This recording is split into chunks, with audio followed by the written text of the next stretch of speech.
할렐루야.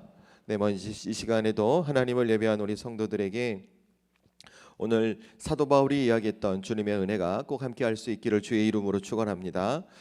오늘이 추수감사절 온가족 특별 새벽기도의 마지막 날이 되겠습니다. 제가 늘 부탁드렸던 것처럼 이 마지막 날은 꼭 자녀들을 데리고 와서 함께 기도하고 하나님 앞에 시간을 드리면 좋겠다 싶은데요. 지금 보니까 이제 자녀들도 있어요. 자녀들도 있는데 저는 우리 사랑하는 성도들이 하나님 앞에 이렇게 우리가 마음을 쓰고 시간을 써서 드렸던 이 시간이 여러분의 삶과 여러분의 가정에 그리고 여러분의 자녀들에게 꼭 하나님의 힘과 능력으로 새롭게 변화될 줄로 믿습니다.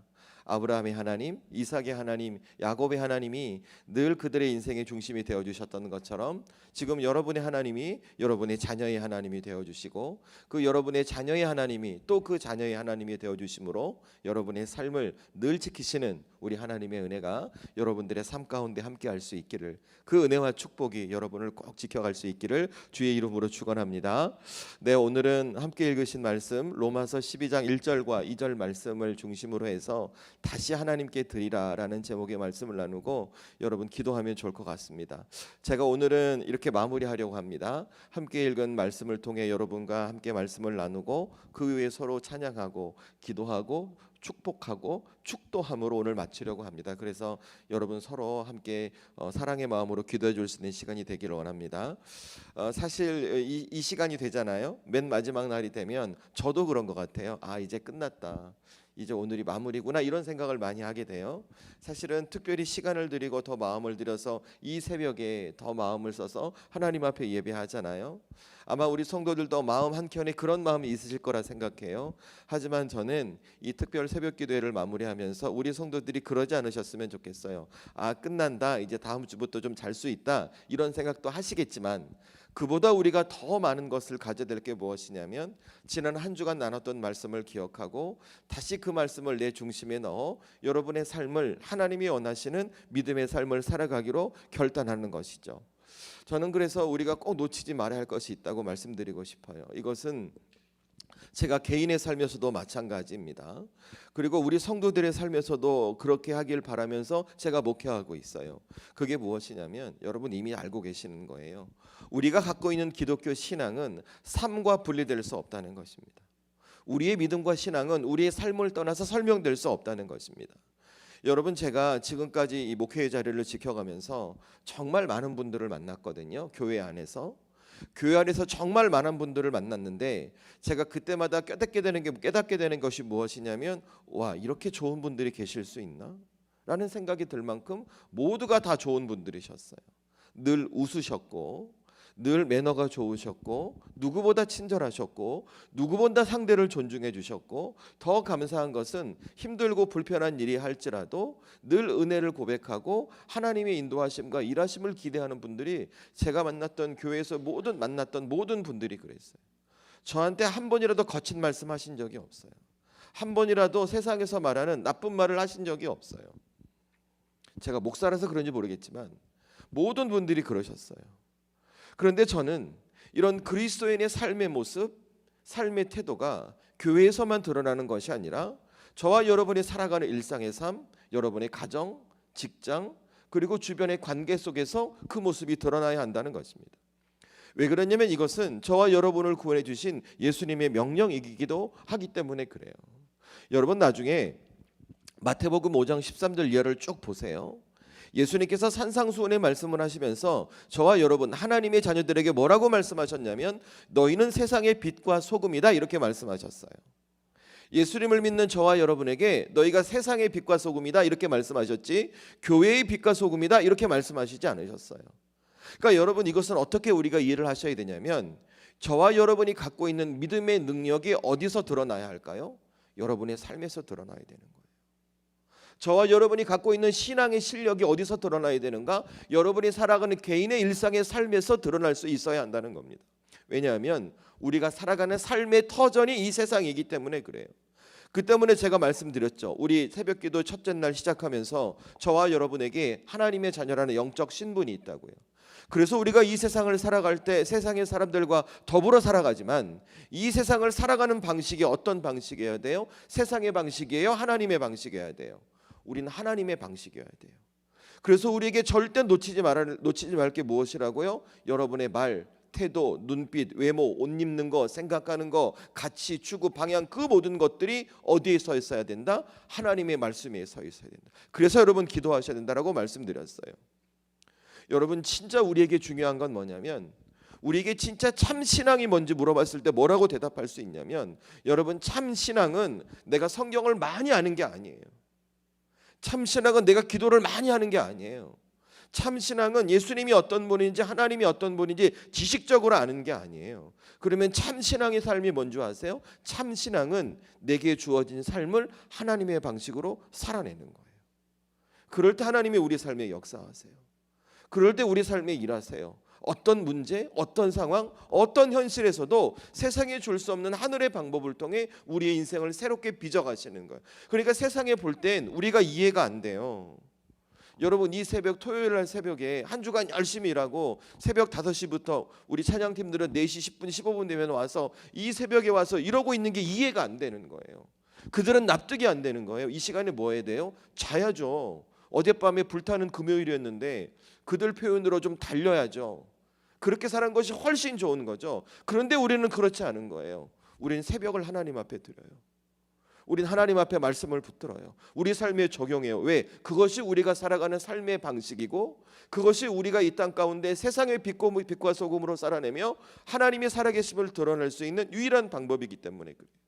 저는 그래서 이 새벽에 우리 살아가는 성도들이 이거 꼭 깨달으셨으면 좋겠어요. 나라는 존재가 어떤 존재인가? 세상의 눈으로 여러분을 보지 마세요. 하나님이 나를 어떻게 보시는가? 예수님께서 나를 어떻게 보시는가? 아, 예수님께서 나를 향해 세상의 빛과 소금이라 말씀하셨구나. 이것을 깨닫고 여러분이 가지고 있는 믿음의 능력, 신앙의 승력을 여러분의 삶에서 드러내려고 그 하나님과 더 가까워지세요. 전 우리 사랑하는 성도들에게 이 믿음의 결단이 있기를 주의 이름으로 축원합니다. 여러분이 그렇게 살아가시면 여러분 때문에 달라질 거예요. 분명히 변화가 될 거예요. 그런데 사실 우리 생각해 보면 그래요. 이거 제가 드린 말씀 다 알아요. 여러분 다 알고 계세요. 그런데 막상 내가 그런 삶을 살려고 하잖아요. 안 돼요. 우리 사도 바울의 고백처럼 마음은 원이로되 뭐가 약해요? 육신이 약해요. 육신이. 마음이 원이로되 육신이 약하니까 내가 이것을 내 삶에서 드러낼 수가 없는 거예요. 그러니까 우리의 신앙의 삶이 어떠냐면, 예수님은 우리를 향해 세상의 빛과 소금이라고 말씀하셨는데 우리는 교회에서의 빛과 소금으로만 살아요. 여기선 정말 좋은데 세상을 향하면, 여기선 정말 멋있는데 세상을 나가면, 여기선 정말 괜찮은데 저 문 밖고 세상으로 나가면 달라지는 거예요. 그런데 여기서 더 안타까운 건 뭔 줄 아세요? 요즘 심심치 않게 들려오는 이야기들이 있어요. 어떤 교회와 어떤 성도는 교회에서조차도 빛과 소금의 역할을 감당하지 못하고 있다는 거예요. 여러분 이 일이 무슨 말인가 싶으시죠? 제가 이제 교회를 떠나시고 교회를 다시 옮겨오시는 분들을 많이 만났어요. 실제 그런 데이터가 있어요. 교회를 옮겨가는 성도들의 이유를 뭘까 분석해 보니까, 물론 직장을 옮겨가고 뭐 이렇게 삶의 이유가 있겠죠. 그런데 그 이유 중에 가장 큰 이유가 뭔지 아세요? 기존에 있던 성도들 때문에 옮겨가는 거예요. 기존에 있던 성도들이 내 마음에 들지 않으니까, 내 기준에 맞지 않으니까, 자기가 갖고 있던 스타일과 맞지 않으니까 어떻게 해요? 째려봐요. 거친 말을 하는 거예요. 그는 상처받고 이 교회에 와서 믿음 생활하고 신앙 생활하고 싶은데, 하나님 앞에 은혜를 받고 싶은데 우리가 은혜의 통로가 되줘야 하는데 오히려 반대로 그가 은혜 받을 수 없도록 막고 있는 거예요. 결국 어떻게 옮겨가는가? 목회자들, 기존의 성도들의 관계 속에서 상처를 받고 교회를 떠나 또다시 방황하는 거예요. 근데 그분들의 특징이 뭐냐면, 예를 들어 교회를 다른 교회를 갔을 때 잘 가면 좋지만 다른 교회를 못 가는 거예요. 또 상처받을까 봐, 때린데 또 때릴까 봐, 자라보고 놀란 가슴 솥동거 보고 놀랄까 봐 두려워서 고민하고 망설이는 거예요. 우리 교회를 말하는 게 아니에요. 그 현실이 우리 한국 교회의 현실이라는 거예요. 이 시대 교회의 현실이라는 거예요. 저는 우리 교회가 그렇지 않기를 원해요. 저는 우리 성도들만큼은 그렇지 않기를 원해요. 예수님의 말씀처럼 우리 교회 우리 성도들만큼은 교회에서의 빛과 소금뿐만이 아니라 여러분이 살아가는 개인의 삶에서도 세상의 빛과 소금의 역할을 잘 감당하고 여러분이 주어진 삶에서 믿음의 능력, 신앙의 승력을 잘 드러냄으로 말미암아 이 땅을 구원하시고 사랑하시려는 하나님의 은혜와 능력을 흘려보내는 축복의 통로가 꼭 되셨으면 좋겠다는 거예요. 전 우리 성도들이 이것을 잊지 않고 살아갈 수 있으면 좋겠어요. 그래서 우리가 그렇게 살아갈 때 여러분, 우리 교회 큰 길가에 앞에 있잖아요. 우리 교회 앞을 지나간 이 동네 분들이 교회 보면서 왠지 모를 위로를 받고, 여러분을 만나는 세상의 사람들도 여러분 각자의 삶을 살아가실 거잖아요. 여러분이 살아가는 각자의 삶에서 여러분을 만나는 세상의 사람들도 여러분 때문에 세상을 살아갈 수 있는 또 다른 힘과 또 다른 격려를 얻는 그런 축복의 통로가 여러분의 삶이 되었으면 좋겠다는 거예요. 그래서 우리가 놓치지 말 게 무엇이냐면, 우리의 믿음과 신앙은 뭐와 분리될 수 없다고요? 우리의 삶과 분리될 수 없다는 겁니다. 그래서 여러분이 교회에서 따뜻하시잖아요. 집에 가서도, 세상에 가서 따뜻하셔야 돼요. 교회에서 친절하시면 세상에 나가서도 그렇게 하셔야 돼요. 교회에서도 하나님의 원리를 말씀하셨으면 세상에 나가셔도 하나님의 원리를 말씀하시는 그 사람으로 살아가셔야 한다는 거예요. 그러면 우리 주님은 반드시 저와 여러분을 통해 많은 일들을 이루어 가실 줄로 믿습니다. 우리의 공동체를 통해 누군가를 회복시킬 수 있는 은혜의 공동체를 만들어가고, 저와 여러분이 한 사람을 통해 우리가 부족하다 할지라도 누군가를 세워주는 축복의 통로가, 그 주님의 역사가 일어날 줄로 믿습니다. 저는 우리 교회 성도들에게 이 주님의 능력과 은혜가, 또 우리 교회에 그 주님의 은혜와 능력이 임할 수 있기를 주의 이름으로 축원합니다. 그래서 저는 오늘 우리 성도들이 오늘 이 로마서의 말씀을 잘 담으셨으면 좋겠어요. 로마서의 말씀. 여러분, 사실 오늘 로마서 말씀 보면 여러분에게 느낌이 어떠세요? 우리 한 번 더 읽습니다. 오늘 로마서 12장 1절과 2절 말씀을 저와 여러분이 한 번 더 읽도록 읽겠습니다. 한 번 더 읽도록 하겠습니다. 함께 읽습니다. 시작. 그러므로 형제들아, 내가 하나님의 모든 자비하심으로 너희를 권하노니 너희 몸을 하나님이 기뻐하시는 거룩한 산 제물로 드리라. 이는 너희가 드릴 영적 예배니라. 너희는 이 세대를 본받지 말고 오직 마음을 새롭게 함으로 변화를 받아 하나님의 선하시고 기뻐하시는 온전하신 뜻이 무엇인지 분별하도록 하라. 아멘. 자, 여러분, 이 말씀 꼼꼼히 읽잖아요. 우리에게 들어오는 마음, 우리의 감정이 뭘까요? 내가 믿음으로 열심히 해야겠다, 이렇게 감정이 들어오세요? 아니면 왠지 모를 내 안에 부담감이 생기세요? 이 말씀은 천천히 읽어보잖아요. 우리의 마음에 왠지 모를 부담감이 생겨요. 왜 그러냐면 하나님 이렇게 1절에 말씀하시거든요. 너희 몸을 거룩한 산제물로 드리라. 이것이 영적 예배래요. 내 삶을 하나님 앞에 드려야 된다는 거예요. 산제물로 드리는, 그것이 예배라고 말씀하시는, 딱 규정해 주세요. 2절도 보세요. 정확하게 말씀하세요. 이 세대를 본받지 말래요. 이 세대를 본받지 말고 하나님의 기뻐하신 뜻이 무엇인지 잘 분별하래요. 나는 내가 살아가는 삶은 이 세상인데, 이 세상을 살아가는데 하나님께서 뭐라고 말씀하시냐면 본받지 말라는 거예요. 하나님의 뜻이 뭔지 분별하라는 거예요. 이 말씀을 딱 듣잖아요.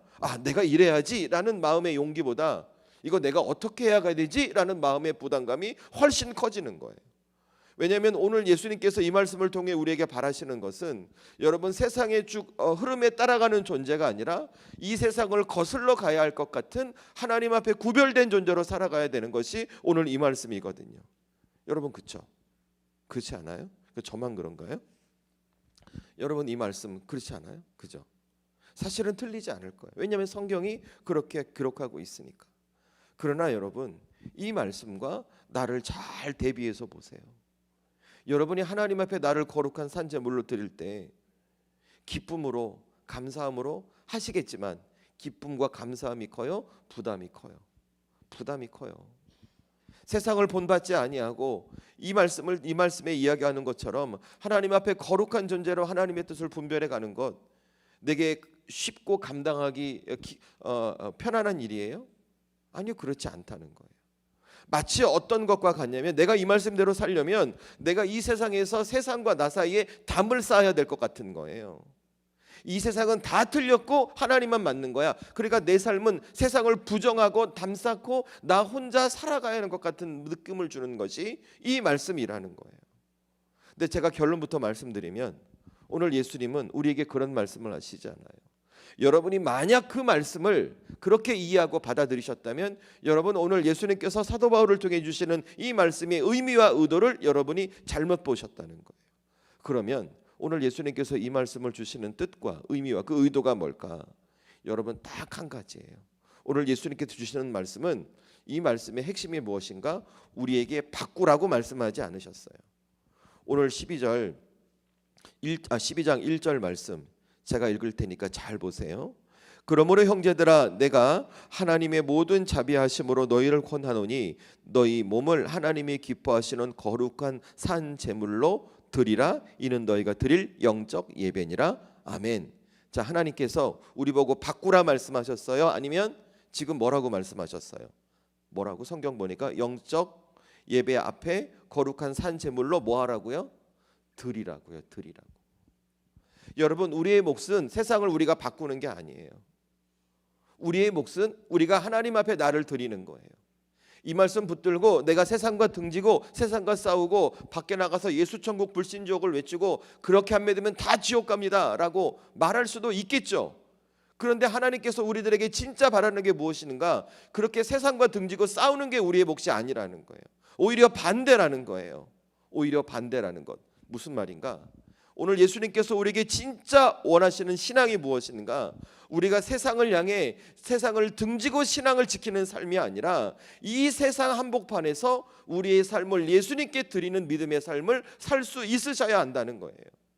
그러면 예수님께 우리가 우리의 삶을 드리기만 한다면 예수님께서 우리의 삶이 하나님의 은혜와 능력을 드러낼 수 있도록 우리를 변화시켜 가시고 우리를 믿음의 사람으로 세우시고 우리가 걸어야 할 길, 하나님의 은혜를 경험하는 길로 갈 수 있도록 우리의 삶을 인도해 가시겠다는 약속의 말씀이 이 로마서의 말씀이 있는 거예요.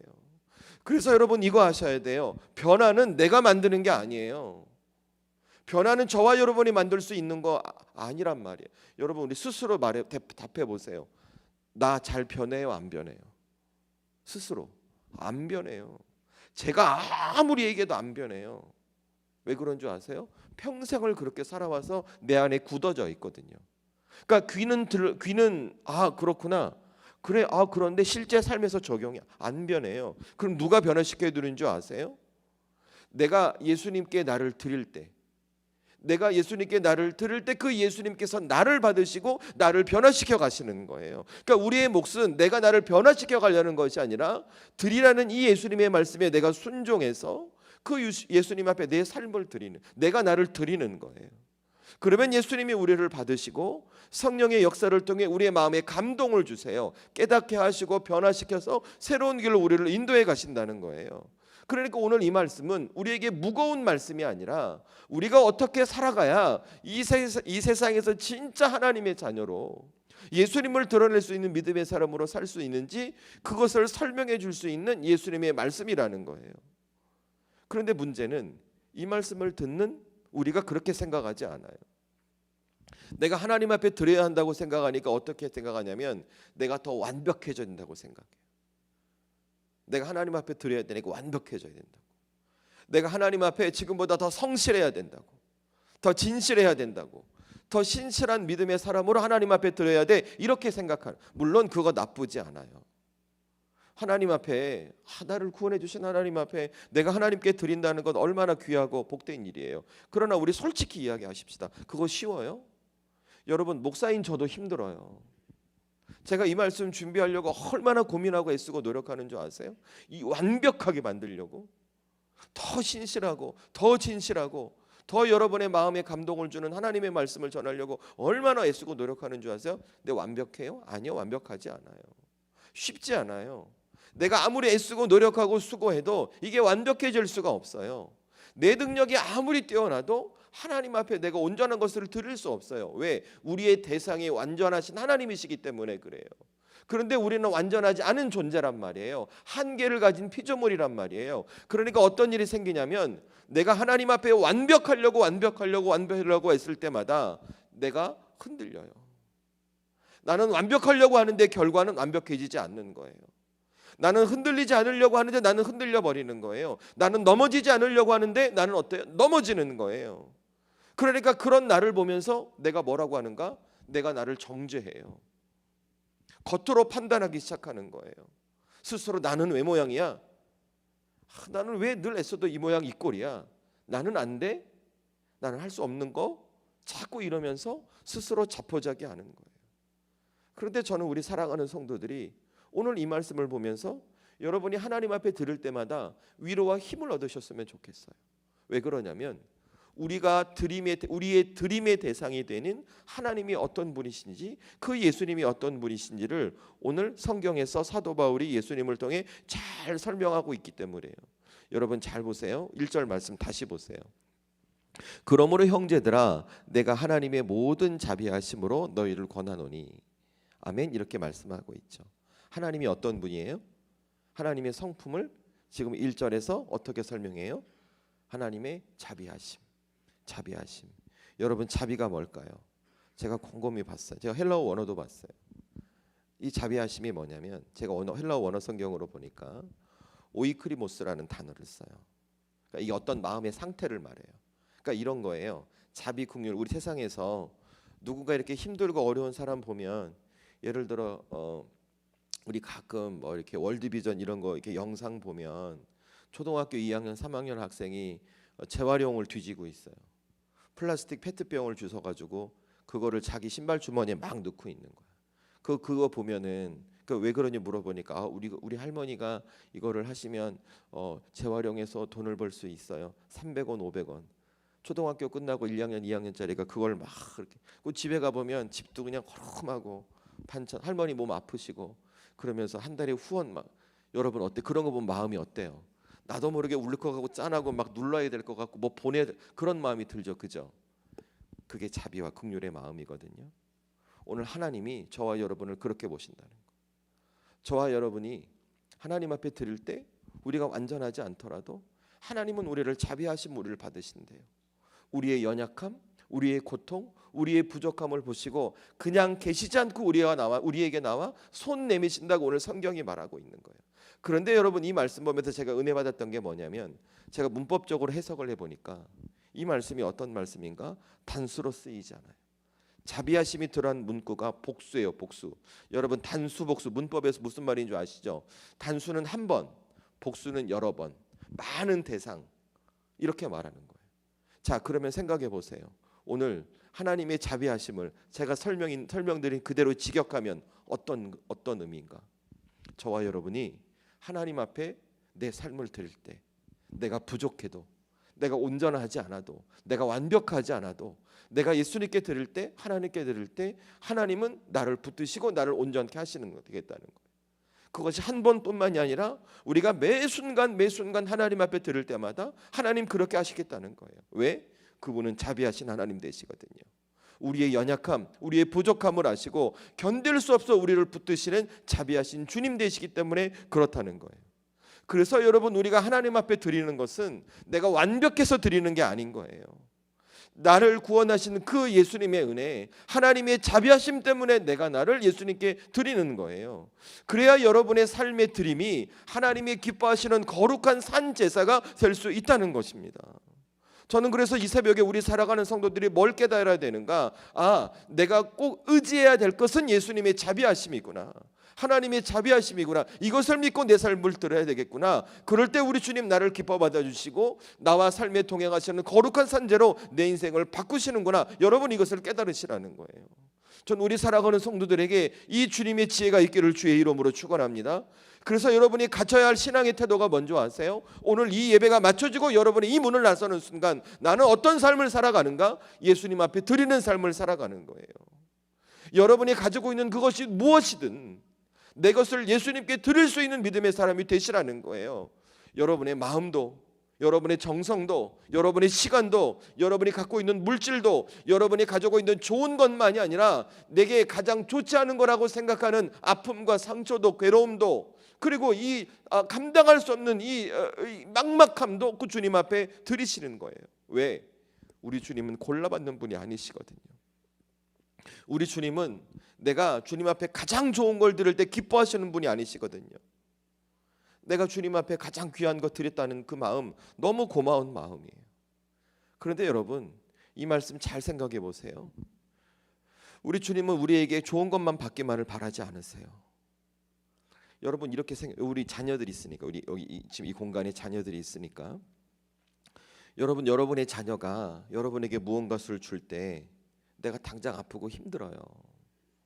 아프고 힘든 것을 숨기고 내게 좋은 것으로만 준다고 하면 여러분 그거 모르시겠어요? 우리의 자녀가 삶에서 고통스럽고 괴롭고 아파요.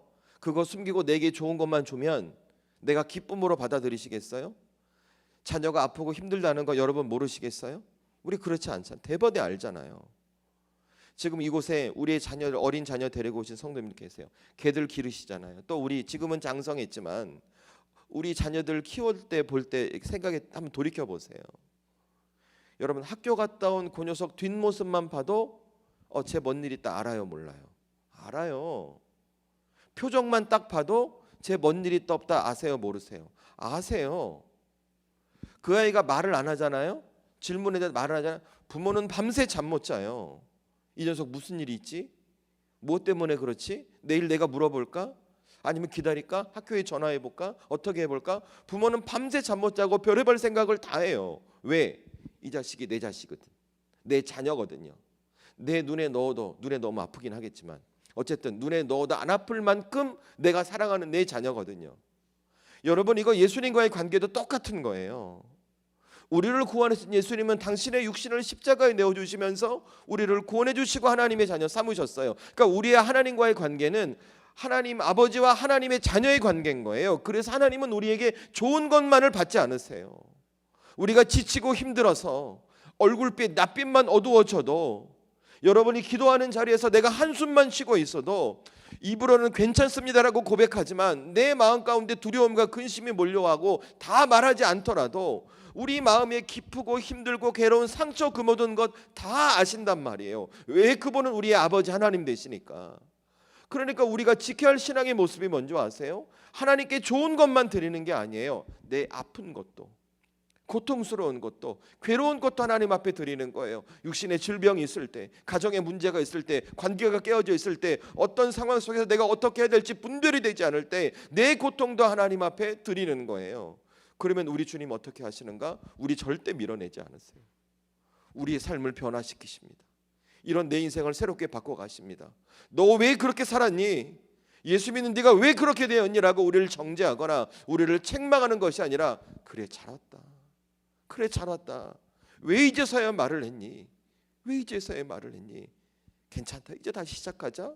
우리를 위로하시고 우리를 격려하시고 우리를 변화시켜 가시는 주님의 역사가 저와 여러분의 삶이 된다는 것입니다. 여러분 그렇게 우리가 세상을 살아가는 거예요. 그럴 때 이 세상에서 하나님은 우리를 통해 당신의 살아계심을 드러내는 것이죠.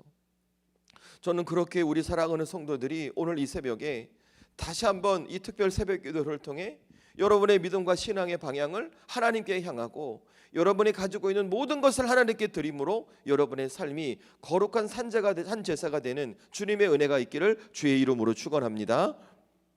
여러분 제가 말씀을 마무리하겠습니다. 오늘 이번 한 주간 특별 새벽 기도에 진행하면서 저는 우리 사랑하는 성도들이 결단하면 좋을 거예요. 난 어떻게 살까? 난 어떤 모습으로 살아갈까? 고민되죠. 우리에게 답이 없어요. 여러분 우리가 어떻게 살아야 가장 잘 살 수 있을까요? 내가 건강하면, 내 통장에 잔고가 많으면, 우리 집이 넓고 좋은 차가 있으면, 여러분 그렇게 살면 여러분의 인생의 문제에 답이 답이 있어요?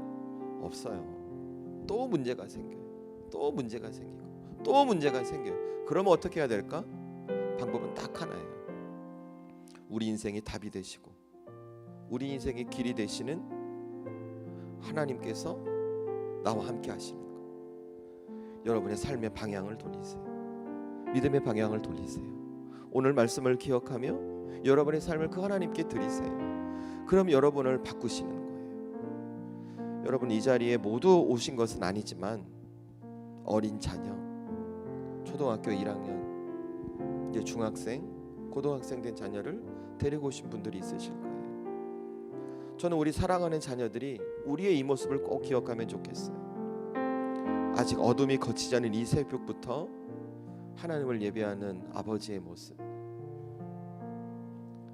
내게 주신 하나님의 말씀으로 삶을 살아내려고 애쓰고 노력하고 기도하는 어머니의 모습, 인생에 힘들고 어려운 일 있을 때마다 포기하지 않고 이른 새벽부터 기도의 무릎을 지켜가며 내가 말로 다할 수 없는 삶의 무게까지 눈물로 하나님 앞에 고백하는 부모님의 모습, 전 우리 사랑하는 성도들의 자녀들이 또 저희 집의 자녀가 이런 부모님의 모습을 기억하시면 좋겠어요. 그 왜 그러냐면 이 녀석들도 언젠간 어른이 될 거예요.